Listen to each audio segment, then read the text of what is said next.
welcome to Come Follow Me in 10 Minutes or Less, Week 1. So for this week we are reading Doctrine and Covenants, Section 1.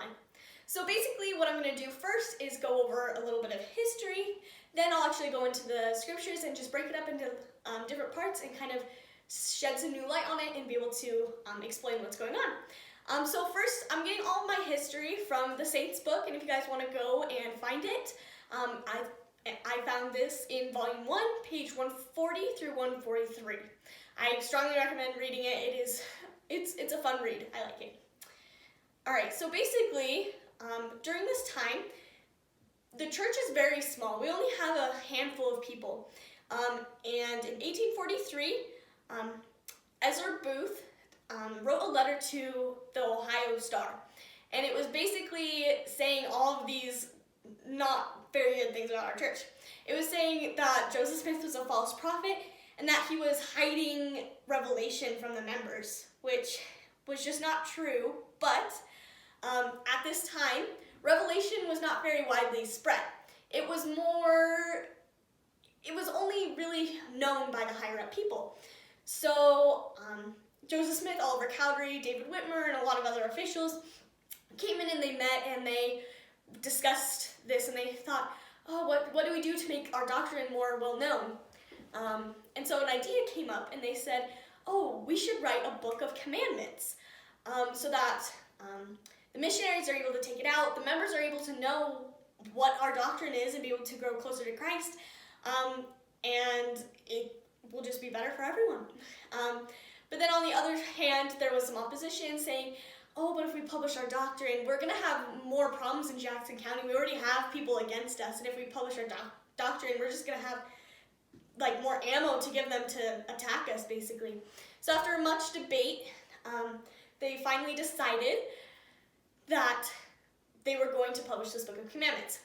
So Oliver Cowdery and two others were assigned to go write a preface for it and basically explain what everything was doing. So they came back with their little preface and they read it and everyone just wasn't feeling it. It gave them a bad feeling and everyone was very unhappy with it.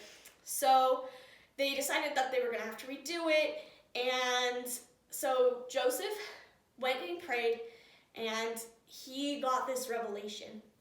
And basically this is his revelation. This is coming from Joseph Smith. This is his revelation from the Lord, and this is section 1.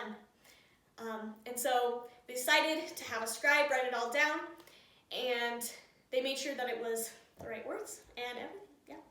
Alright, so now let's actually dive into the actual scriptures. So I think that throughout this section we can break it down into 3 important parts. So number 1, the first part is a voice of warning. Number 2 is saying search these commandments.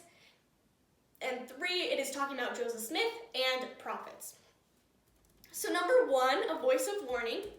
So in verse 1 through 16, it basically just lists all of these things, saying, hey, all of these bad things are going to come, all of these scary things, all these calamities, basically. And it's saying, the wicked will perish, you have to prepare. It's some pretty intense language.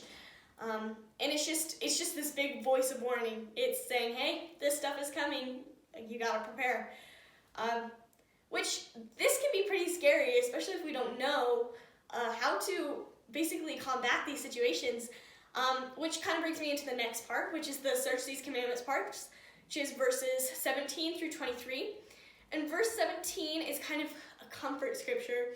It's basically saying it's the verse right after all this list of all these calamities, and it says, wherefore I, the Lord, knowing the calamity which shall come upon the inhabitants of the earth, called upon my servant Joseph Smith, Jr., and spake unto him from heaven, and gave him commandments. So it is basically saying, hey, all of these things are coming. It's kind of scary, but it's saying, I'm not going to leave you in the dark.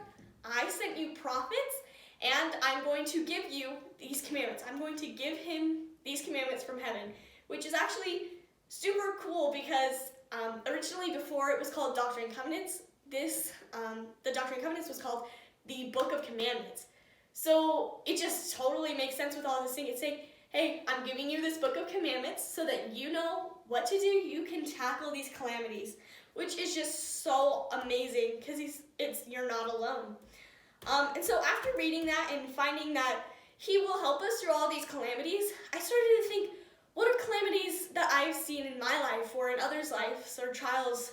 And so I decided to write them down on a piece of paper, and then just throughout this year as I'm reading, if I find an answer, I will just write it down on my verse. And so then by the end of the year, I'll have this long list of all of these trials and hardships and calamities in the world, but then I'll also have on the other side what I can do to combat them and what I can do to get through them. So if you guys want to do that with me, that would be great. I think it's a pretty fun activity to kind of look at.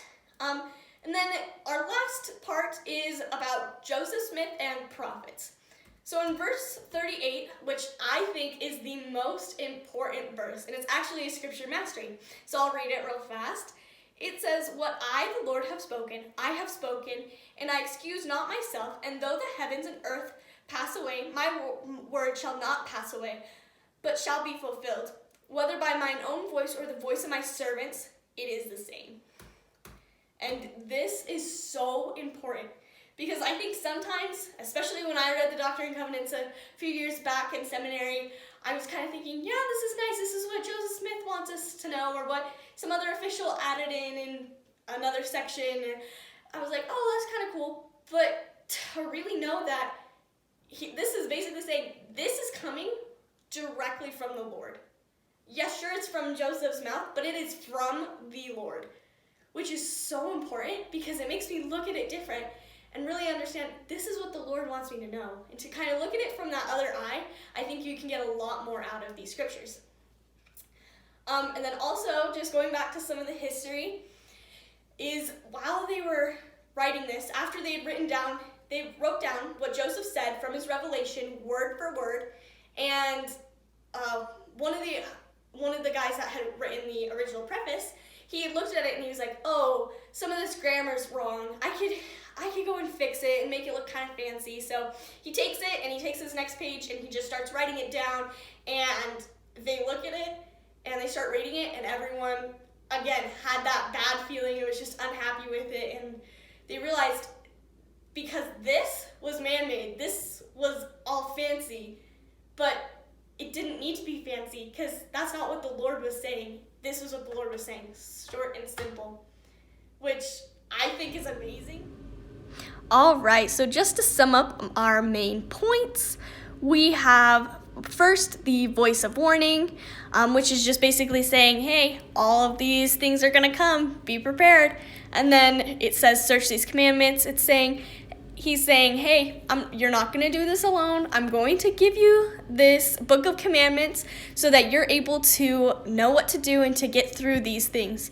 And then it also talks about Joseph Smith and prophets saying that the Doctrine and Covenants is coming directly from the Lord. And it's also saying whether it is said by the Lord or by one of his servants, it is the same voice. And those are our points for week 1. Thank you so much for watching, and if you would like to see more, please follow and share with your friends. All right, this was Come Follow Me in 10 minutes or less. Thank you for watching.